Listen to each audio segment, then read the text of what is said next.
पे है। सर दया सर की गाड़ी इसी रास्ते पर करीब 100 मीटर दूर है। 100 मीटर? मगर फोन क्यों नहीं उठा रहा है वो?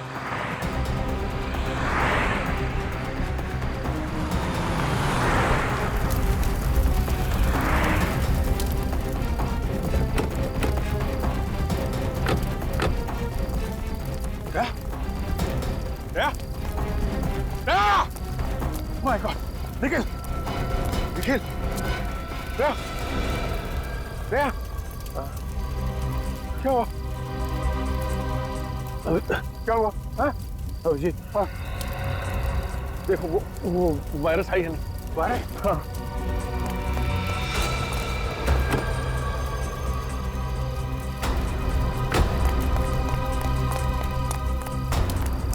सर वायरस नहीं है। क्या? वायरस नहीं? वायरस नहीं है? सर दया! दया!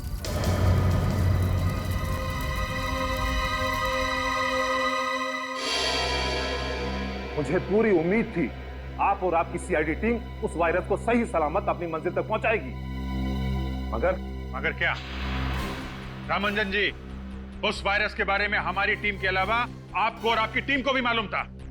क्या मतलब? मतलब यह कि आपकी टीम में से कोई गद्दार है जिसने उन लोगों को खबर कर दी हमारे खुफिया प्लान के बारे में। आप लोगों ने लास्ट मिनट में अपना प्लान बदल लिया था। आप लोग किस रास्ते से जाने वाले हो, किस होटल में रुकने वाले हो, इसकी खबर नहीं थी मुझे। लेकिन आपको यह तो पता था कि वो वायरस लेके हम लोग अशोकनगर की लैब में जा रहे हैं। सर, इस रघु से बहुत पूछा, लेकिन इसकी सुई एक ही जगह पर आकर अटक गई। इसने ये सारा काम सिर्फ पैसों के लिए किया, लेकिन वो पैसे दिए किसने ये इसे नहीं पता। देख रखो, अभी तो तू चल के आया है, अगर सच सच नहीं बताया ना तो पैरों पे खड़ा भी नहीं हो पाएगा, समझा? साहब मैं सच बोल रहा हूँ साहब, मुझे इस काम के लिए 1 करोड़ रुपए मिलने वाले थे साहब, बस और कुछ नहीं मालूम साहब, सच्ची में। 1 करोड़? कौन है ये जो तुम्हें 1 करोड़ देने वाला था? साहब मैंने बस आवाज सुनी थी साहब, मुझे कॉल आया था साहब प्राइवेट नंबर से। उन्होंने मेरे घर के पीछे गोदाउन पे 5 लाख रुपए एडवांस भी डाले थे साहब। अब और कुछ नहीं मालूम साहब, सच बोल रहा हूँ साहब। ये जो भी कोई है ना जो तुम्हें 1 करोड़ रुपए देने वाला है, वो हमारे हाथों नहीं बचेगा, नहीं बचेगा वो हमारे हाथों।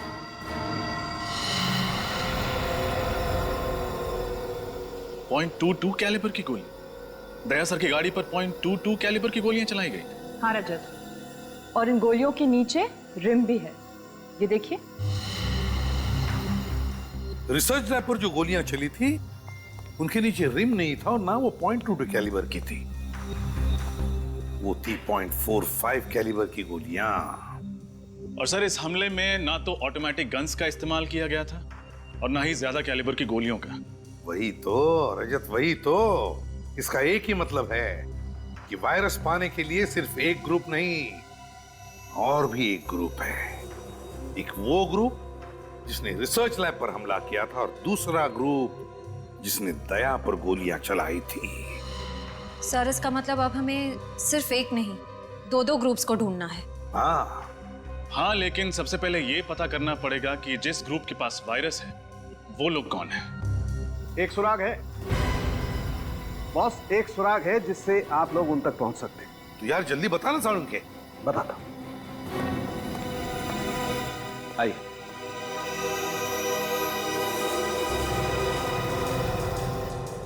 बॉस, ये उस बॉम्ब के टुकड़े हैं जिसका इस्तेमाल करके मुजरिमों ने उस वैन की धज्जियां उड़ाई थी। इस बॉम्ब में टाइमर के साथ साथ फर्टिलाइजर भी मिला है।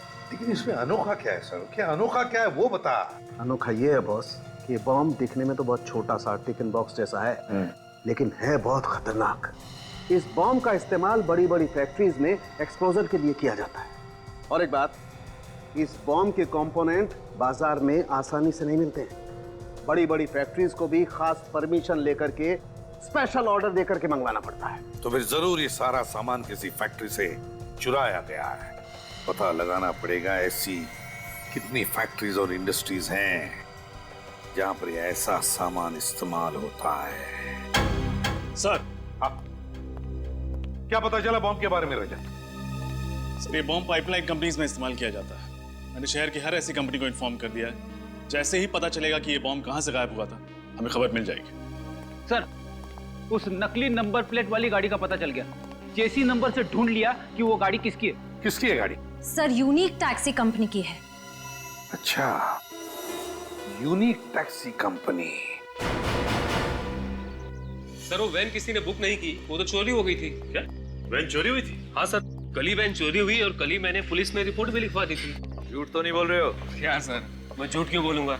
एक तो मेरा इतना बड़ा नुकसान हो गया, ऊपर से आप मुझ पे ही शक कर रहे हैं। अच्छा, ये तुम्हारी वैन यहाँ से चोरी हुई थी? हाँ सर, यही वो जगह है जहाँ मेरी वैन खड़ी थी। यहाँ पे खड़ी थी?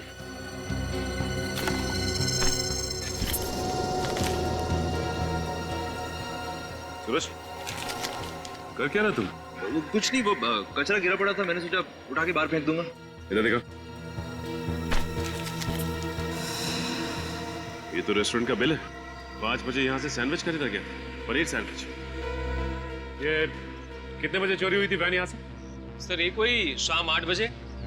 शाम 8 बजे वैन चोरी हुई और 5 बजे कैफे किमानी से सैंडविच खरीदा गया और उसके बाद वैन चोरी हुई। Cafe Kimani. तो आपके वेयर हाउस से सिल्वर बॉक्स गायब? हाँ सर। ऐसे कैसे बॉक्स चोरी हो गया? आपके सिक्योरिटी गार्ड खर्राटे मार रहे थे क्या? नहीं सर, वो दरअसल 2 दिन पहले वेयर हाउस में आग लगी थी। शायद उसी दौरान किसी ने बॉक्स को चुरा लिया होगा। ये आग लगी कैसे? सर, वो शॉर्ट सर्किट की वजह से। उसके बाद हमने मेन बोर्ड को चेंज कर दूसरी जगह शिफ्ट कर दिया था। जहाँ ये मेन बोर्ड पहले था, वो जगह दिखाइए। आइए सर। सर, ये रहा बोर्ड।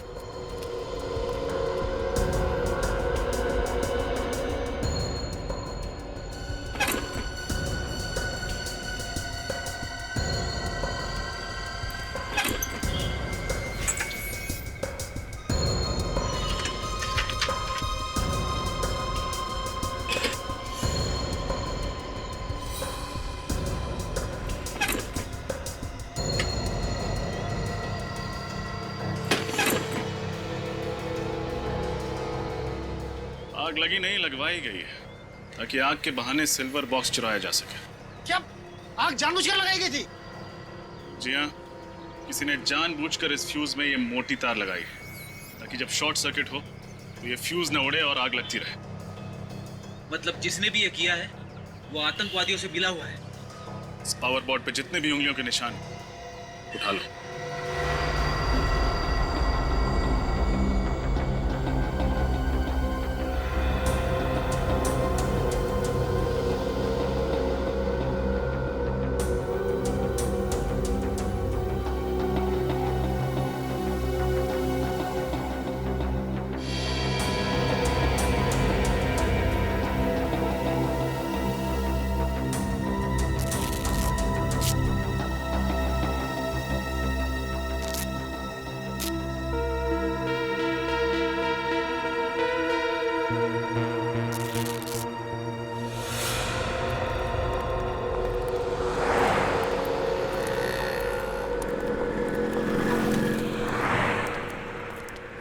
क्या लेंगे सर?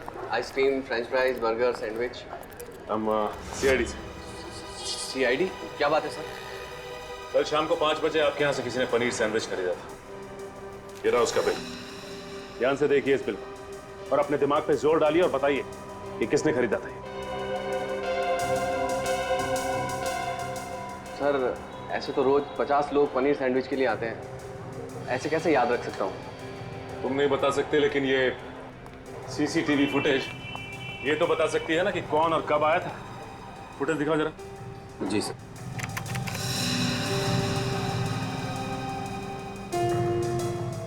नहीं, ये 5 बजे का फुटेज दिखाओ।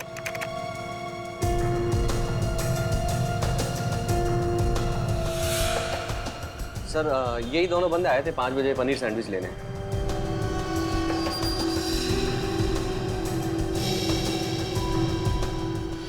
सर, ऐसा लग रहा है कि एक आदमी ने दाढ़ी लगाई हुई है और ये दूसरे ने टोपी और चश्मा लगा रखा है। ओह, तो ये दोनों के दोनों वेश बदल कर यहाँ पे आए थे। ये फुटेज चाहिए हमें।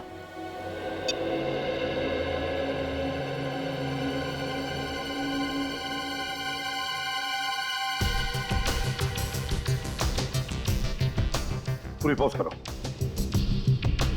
अब रिवाइंड करके उसके हाथ पर जूम करो, देखना जरा दया, उसके हाथ पे कुछ है।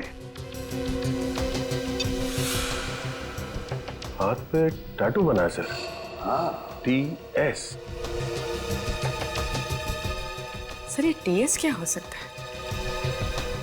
सर हो सकता है ये इस मुजरिम के नाम के इनिशियल्स हो। हाँ हो सकता है। पूर्व एक काम करो, हमारे क्रिमिनल रिकॉर्ड चेक करो, देखो किन किन मुजरिमों के नाम TS से शुरू होते हैं। सर एक मिनट सर, तो मुझे ऐसा लगता है कि ये टैटू मैंने पहले भी कहीं देखा है। सर, आप इस मुजरिम को पहचानते हैं? टैटू को देखकर लगता है कि इस आदमी के साथ कहीं ना तो कहीं मुठभेड़ हुई है। TS तो शाह नहीं, तरुण, क्या नाम है उस आदमी का? TS, तेजा शान। TS sir. तेजा शान, तेजा शान। पूर्वी, इस तेजा शान की पूरी कुंडली निकालो, बताओ क्या है। हाँ सर, सर ये रहा। सर ये तेजा तो गाड़ियां चुराता है। अच्छा, अब याद आया। मार्च में जब मैं नासिक जा रहा था तब रास्ते में मैंने इसे कार चोरी करते हुए पकड़ा था सर।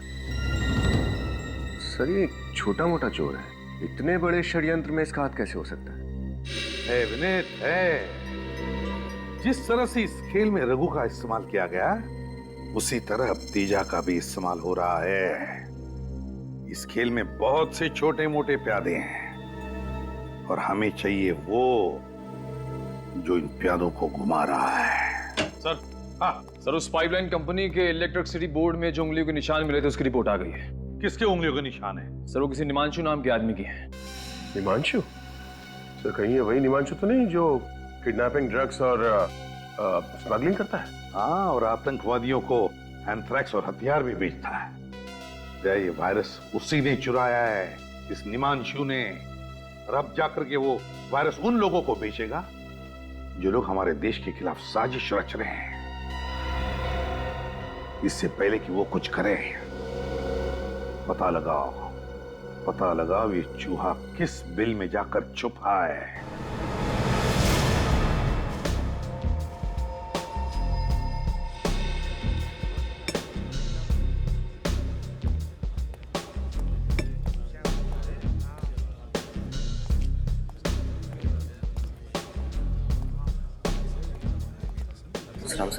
बैठ कर लो। देख,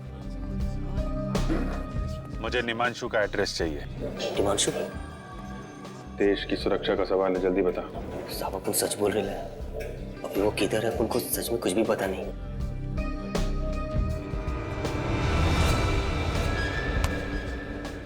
देख, हमें अच्छी तरह से मालूम है तू निमांशु के लिए काम करता था, इसलिए सब कुछ सच सच बता दे, वरना CID के हाथों एक खून हो जाएगा। अंकल लो साहब, घोड़ा तो साइड रखो साहब। चल बता, निमांशु का फोन नंबर, एड्रेस, जो कुछ मालूम है बता। सच्ची बोल रहे हो साहब, आप उनको कुछ नहीं पता। और साहब उनके पास एक फोटो है साहब, शायद वो आपके काम आ जाए। ऐसी फोटो? दिखाता हूँ साहब, ये देखो ना साहब।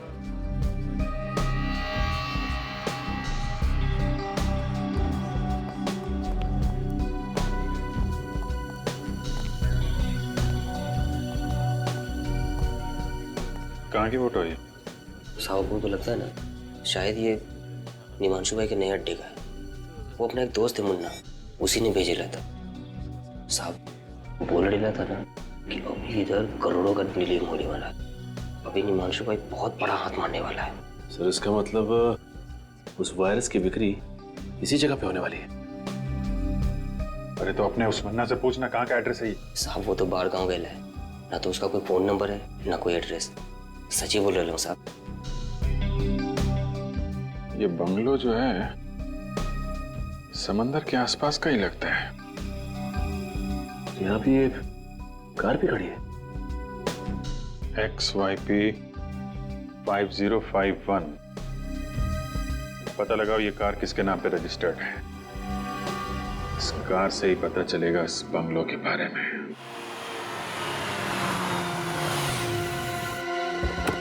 संभल के निमांशु अटैक कर सकता है।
पूरा घर खाली है, लगता है बाकी लोग भाग गए। हाँ अभिजीत, जरूर है निमांशु वायरस लेकर भागा है। काम करो तुम दोनों, चेक करो इनकी जेबें, देखो कोई फोन नंबर या एड्रेस वगैरह मिलता है क्या। यार ये कल्लू कह रहा था निमांशु वायरस का बहुत बड़ा सौदा करने वाला है। अभिजीत जो कुछ भी हो, लेकिन इससे पहले कि ये वायरस हमारे देश के दुश्मनों के हाथों पड़ जाए, इस निमांशु को हमें पकड़ना ही होगा। सर, हाँ सर, इसके पास ही मोबाइल मिला।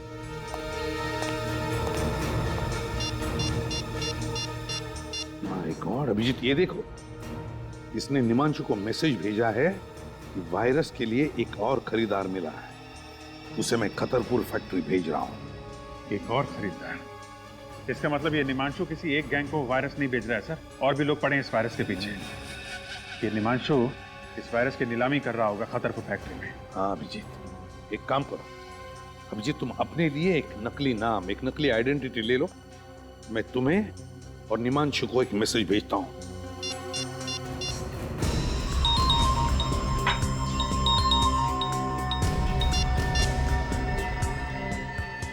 तो और बंदों को खतरपुर फैक्ट्री भेज रहा हूं।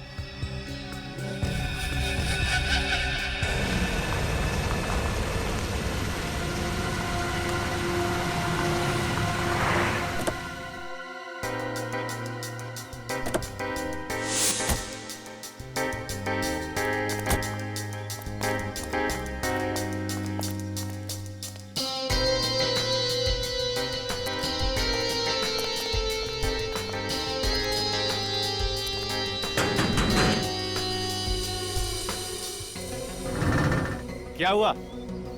कौन हो तुम दोनों? हम मार्को है और ये मेरा छोटा भाई डार्को। हम लोग वायरस खरीदने को आए। धीरे बोलो, धीरे। हम लोग वायरस खरीदने को आए हैं। ठीक है, अंदर आओ। अंदर?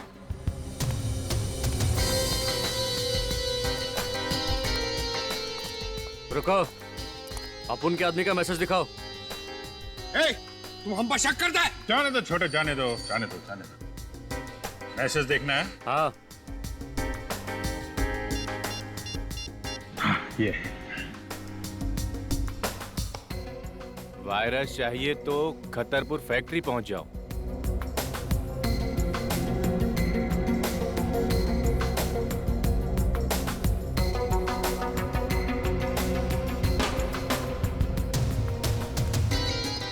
एक मिनट।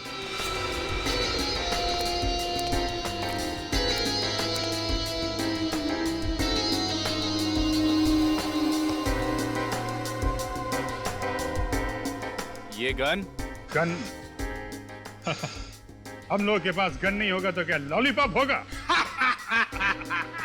लेकिन यहाँ पर ये गन अलाउड नहीं है। अलाउ नहीं है? ठीक है, हम लोग यहाँ वायरस खरीदने आया है, गोली चलाने थोड़ी ना आया है। आ जाओ छोटे।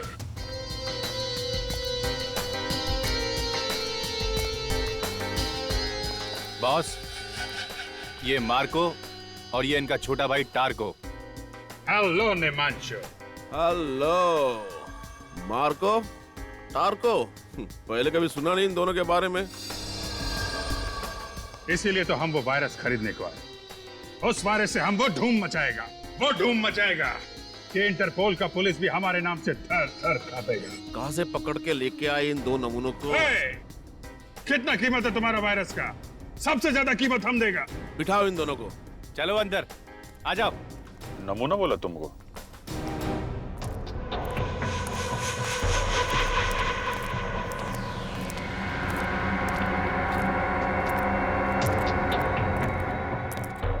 हाँ, तो अब वक्त आया है नीलामी शुरू करने का। हमारे पास यहाँ 3 खरीदार मौजूद है इस वायरस के लिए। देखते हैं ये अनमोल वायरस किसके नसीब में है। 1 मिनट, नीलामी से पहले हम वायरस देखना चाहते हैं। ए चुप, जो वायरस खरीदेगा वही उसे देखेगा। कोई बात नहीं है, खरीदार है, उन्हें देखने का पूरा हक है। पप्पू, इन सबको माल दिखा दो।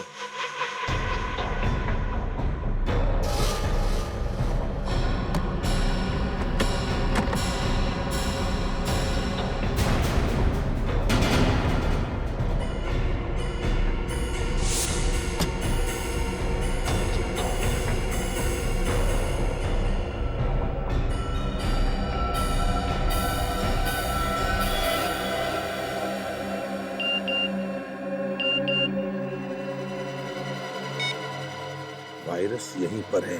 हाँ, तो नीलामी की शुरुआत होगी 10 करोड़ रुपए से। चलिए, बोली लगाइए। 11 करोड़,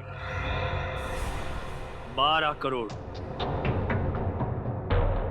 15 करोड़, 20 करोड़, 20 करोड़, 40 करोड़। हाँ, 40 करोड़, 50 करोड़,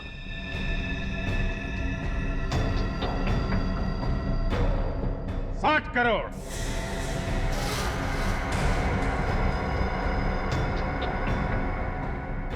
60 करोड़, बस 60 करोड़। इस अनमोल वायरस की कीमत तो 100 करोड़ भी कम है। कदरदानों, बोली बढ़ाइए। है कोई? 60 करोड़ 1, 60 करोड़ 2, 60 करोड़ 3।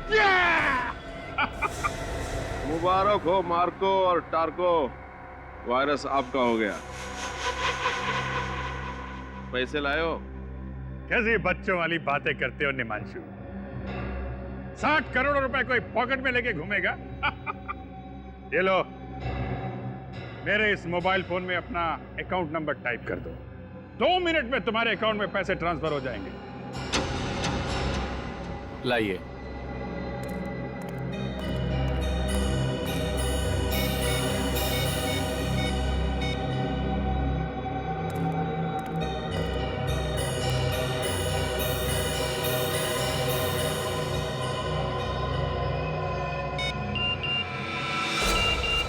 Let's go. मुबारक हो निमांशु, 2 मिनट में तुम बहुत अमीर आदमी बनने वाले हो। तुम्हारे साथ काम करके मार्को और टार्को को बहुत मजा आया। लाओ, अब वो वायरस हमको दे दो। लाओ। रॉक!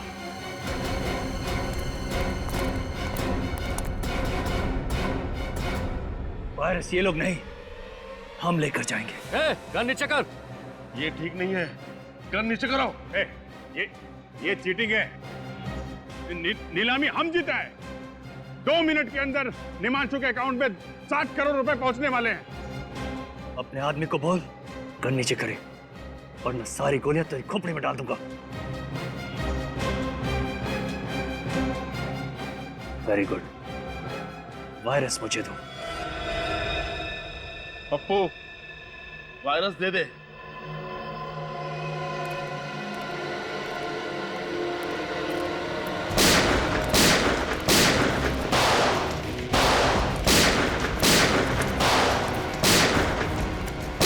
हाँ अभिजीत सर, वायरस लेके अभी निकल गया वो। माय गॉड,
अभिजीत, इसका मुंह खुलवाते हैं, लेकिन पहले डॉक्टर के पास ले चलते हैं। चल चल चल।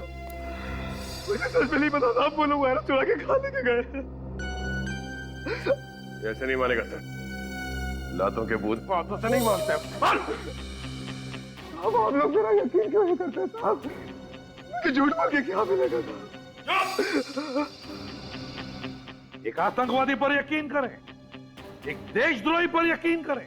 साहब मैं देशद्रोही नहीं हूँ साहब, मैं तो पिछले हफ्ते इस गिरोह से जुड़ा हूँ साहब। अगर मुझे पहले पता होता साहब ये लोग देश को इतना बड़ा नुकसान पहुंचाने वाले हैं, तो मैं कभी इन लोगों का साथ नहीं देता साहब, कभी नहीं। फिर किसने कहा तुम्हें इस गैंग में शामिल होने के लिए? साहब पैसों के खातिर मैं इन लोगों के साथ जुड़ गया था साहब। अच्छा, तो पहले मालूम नहीं था कि ये लोग वायरस चुराने वाले?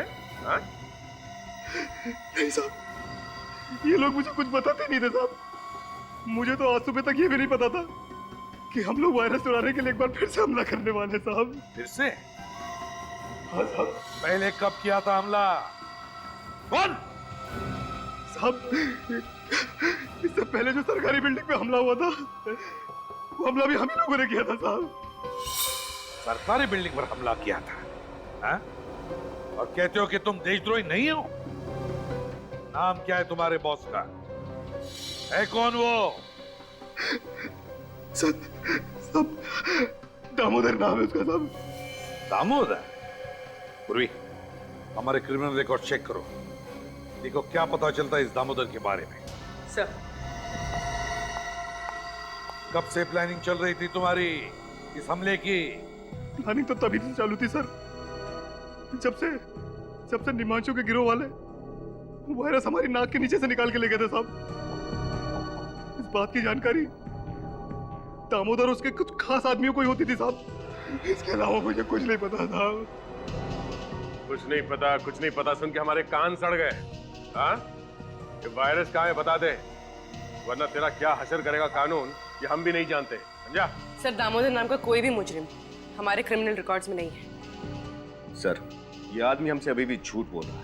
इसने अपने बॉस का असली नाम अब तक नहीं बताया। अब मुझे तो उसका नाम दामोदर ही बताया गया था साहब। हो सकता है उसका नाम कुछ और हो साहब। उसकी शक्ल तो देखी होगी तुमने? हाँ साहब, देखिए साहब। तो फिर उसका स्केच बनवाओ, समझे? और अड्डा बताओ।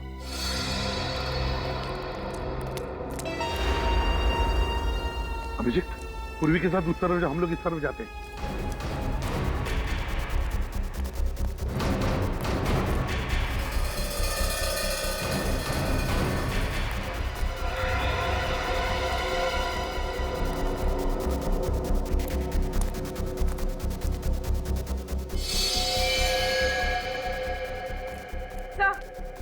हाँ सर कुछ भी नहीं मिला, खाली पड़ा हूँ।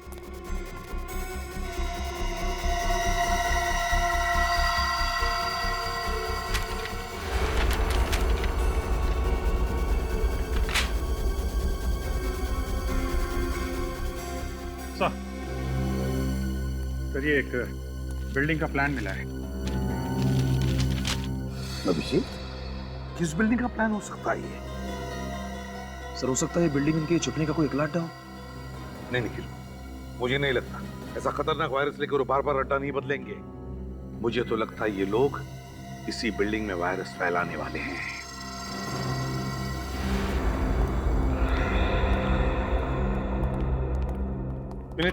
पता चला किस बिल्डिंग का नक्शा है? नहीं सर, अभी तक नहीं। शहर की सारी कमर्शियल बिल्डिंग्स के नक्शे मैं चेक कर रहा हूँ सर। और हमारे पास वक्त बहुत कम है, कहीं ऐसा ना हो कि हम इसी नक्शे में उलझे रहे और वहां पर अटैक हो जाए वायरस का। सर हाँ। सर उस सत्या ने जिस दामोदर का स्केच बनवाया था वो दामोदर नहीं, उसका नाम अंशुमन है। अंशुमन कोई पुराना पापी है क्या? नहीं सर, अंशुमन कोई मुजरिम नहीं है, बल्कि एक आर्मी ऑफिसर था। What? Army officer? Army officer? क्या याद आया, 2008 में अंशुमन नाम के एक ऑफिसर को दुश्मन देश ने पकड़ा था और उसे मार भी डाला था। तो जरूर ये वही अंशुमन है, वही अंशुमन है ये। सर मगर ये कैसे हो सकता है? एक मरा हुआ आर्मी ऑफिसर ये काम कैसे कर सकता है सर? सर शायद ये दामोदर अंशुमन के भेष में ये सब कर रहा है, अंशुमन का चेहरा लगाकर। नहीं निखिल, ये दामोदर तो लोगों के सामने आने के लिए तैयार ही नहीं, किसी ने भी उसे देखा नहीं, तो फिर वो अंशुमन के भेष में क्यों आएगा? नहीं, ये अंशुमन मरा नहीं, अंशुमन जिंदा है, अभी भी अंशुमन जिंदा है। सर अगर ये अंशुमन जिंदा है तो अपने परिवार वालों से जरूर मिलता होगा। पूर्वी, इसकी फैमिली का रिकॉर्ड चेक करो। सर एक आर्मी ऑफिसर क्यों अपने देश के साथ गद्दारी करेगा? क्योंकि शायद उसके दिल में आज भी इस बात का गुस्सा है कि जब दुश्मन देश ने उसे पकड़ा तो हमारा देश और देशवासियों ने उसे बचाने के लिए कुछ नहीं किया। पर सर ये बात तो सच नहीं है, सरकार तो पूरी कोशिश करती है उन्हें बचाने के लिए। हाँ पूर्वी, ये बात तो हमें भी पता है, लेकिन शायद उसे लगा होगा कि हमारे देश ने उसे बचाने की पूरी कोशिश नहीं की और इसलिए वो बागी बन गया। सर हाँ सर, ये नक्शा होटल फ्री एशिया के नक्शे से मैच हो गया सर।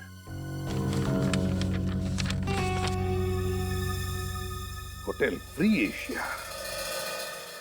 मेरे पापा ने अपने एक एक सांस नौछावर कर दिए देशभक्ति के नाम पे, शहीद हो गए इस देश पे, और आप सीआईडी वाले उन्हें देशद्रोही कह रहे हैं, उन्हें मुजरिम कह रहे हैं।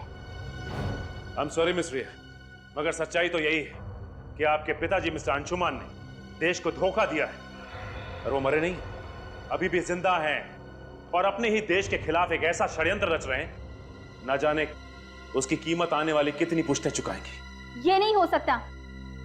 पापा अगर जिंदा होते तो मुझसे मिलने क्यों नहीं आए? हो सकता है वो आए हो और आप हमसे बात छुपा रही हो। व्हाट? मैं आप लोगों से झूठ क्यों बोलूंगी? मुझे समझ में नहीं आ रहा है आप लोग मेरी बात का यकीन क्यों नहीं कर रहे हैं? चलिए मान लिया कि आप सच बोल रही हैं। हाँ सूरज, मेरे कमरे की तलाशी लो। तलाशी? वो किस लिए? सच बोलने वाले तलाशी देने से कब से डरने लगे? आर्या जी? सर ये मोबाइल फोन मिला, लेकिन इसमें इनके पिता अंशुमन जी का कहीं कोई नाम नहीं। कहीं कोई नाम नहीं है? एक काम करो सूरज, इस मोबाइल को अच्छी तरह से चेक करो और देखो कि रिया जी ने सबसे ज्यादा फोन किन नंबर्स पे किए हैं। सर ये 5 नंबर्स पे। 5 नंबर्स? पता करते हैं कि इनमें से कौन सा नंबर वायरस की नीलामी वाली जगह पर था।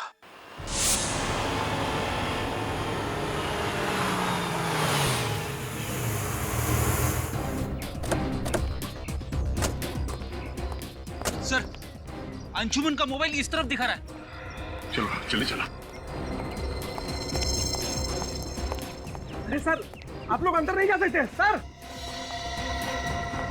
हेलो सर, कहिए मैं आपकी क्या सहायता कर सकता हूँ? यार सहायता तब करोगे जब फोन उठाओगे। कब से फोन कर रहे हैं, उठा क्यों नहीं रहे आप लोग? सॉरी सर, वो क्या आज आर्मी वालों की कॉन्फ्रेंस है, सभी लोग उसी की भागदौड़ में लगे हुए, शायद इसीलिए किसी का फोन की घंटी पर ध्यान नहीं गया। ये कॉन्फ्रेंस होनी नहीं चाहिए। सर बस क्यों? हम लोग सीआईडी से कॉन्फ्रेंस रोको जल्दी। Sir sorry sir. लेकिन कॉन्फ्रेंस तो शुरू हो चुकी है, 11 बजे का वक्त था सर। माय गॉड, ये आदमी आया कॉन्फ्रेंस के लिए? पता नहीं सर, इतने सारे लोग किसका चेहरा याद रखूं, पर बात क्या है सर? बात बहुत सीरियस है। एक काम करो, तुम्हारा होटल अच्छी तरह से सील करो, कोई अंदर बाहर नहीं आना चाहिए। सीसीटीवी का लाइव कवरेज हमें देखना है अभी। सर किस तरह? अभिजीत, यहाँ एक्सक्यूज मी, श्रेया नजर आओ, जाइए प्लीज जल्दी।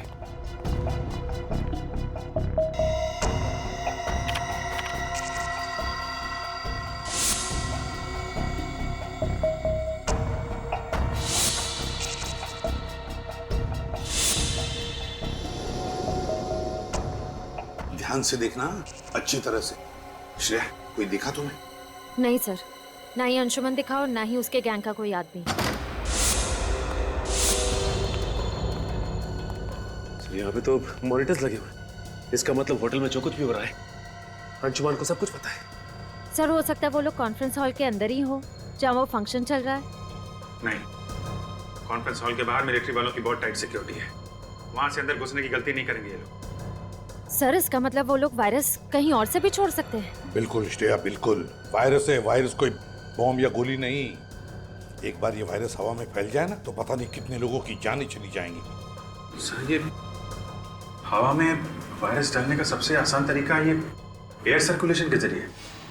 हाँ, air circulation. Shreya, air circulation room का सीसीटीवी दिखाओ। ये दो लोग उसी एरिया की तरफ जा रहे हैं, स्टाफ वाले लगते हैं। नहीं नहीं, ये अंशुमान का आदमी है। सर, वायरस की नीलामी के वक्त इसे मैंने वहां पे देखा था। अभी इन्हें रोकना होगा।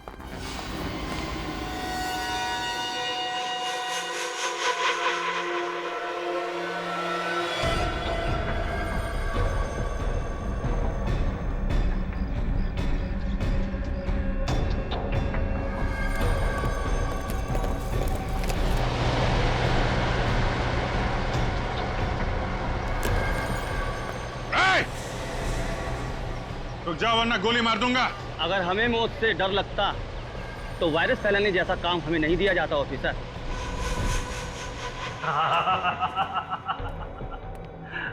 वाकई अंशुमन को सब खबर है, कहा क्या हो रहा है लल्लू राम, बड़ी देर से समझ में आया।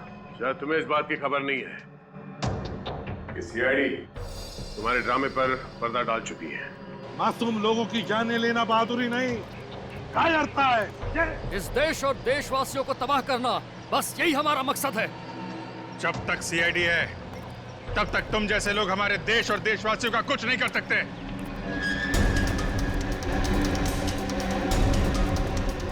गोली चलाने की जरूरत नहीं है, ये खुलते ही तुम सबके सब मारे जाओगे। ये लोग गणतंत्र दिवस का तोहफा एसीपी प्रद्युमन की तरफ से।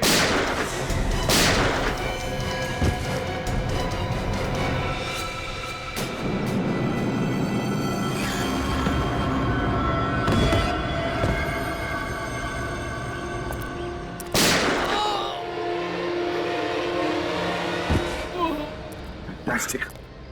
Great work, Abhijit. ये कैसे हो सकता है? तुम्हें क्या लगता है ये अंशुमन इतना बेवकूफ है? मेरे पास 2 और वायरस के कनिस्टर हैं। भारत की तबाही अब निश्चित है, निश्चित। शर्म आनी चाहिए तुम्हें। जिस देश की फौज का हिस्सा रहे हो तुम, उसी देश को तबाह करने की बातें कर रहे हो। कुछ नहीं दिया, कुछ नहीं दिया मुझे इस देश ने। चढ़ रहा था मैं इतने सालों से दुश्मन की बदबूदार जेलों में, और यहाँ भारत के वासी आराम की नींद सो रहे थे, त्योहार मना रहे थे, डिस्को जा रहे थे, इश्क ला रहे थे। देखो अंशुमन, जो कुछ भी तुम्हारे साथ हुआ उस बात का हम सबको अफसोस है, और ऐसी बात नहीं है कि सरकार ने कोशिश नहीं की थी तुम्हें बचाने की। कोशिश की थी। बस अब मेरी जिंदगी का एक ही मकसद है, भारत की तबाही, बर्बादी, और ये रहा उसका पहला नमूना। अंशुमन,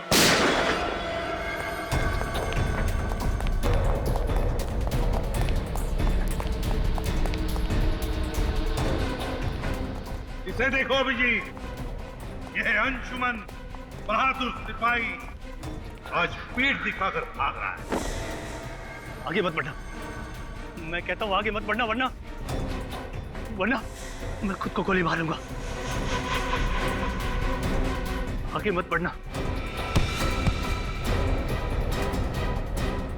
इतनी आसान मौत नहीं मिलेगी तुझे अंशुमन। तूने जो किया है उसका अंजाम तो झेलना ही पड़ेगा।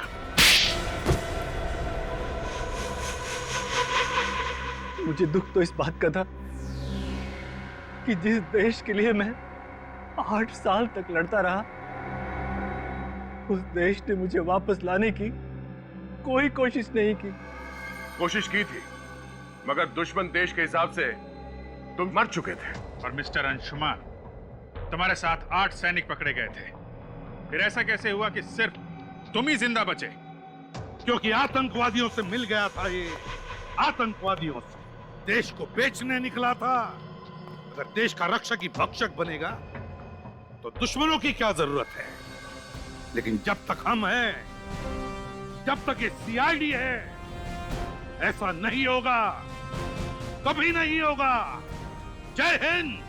जय हिंद।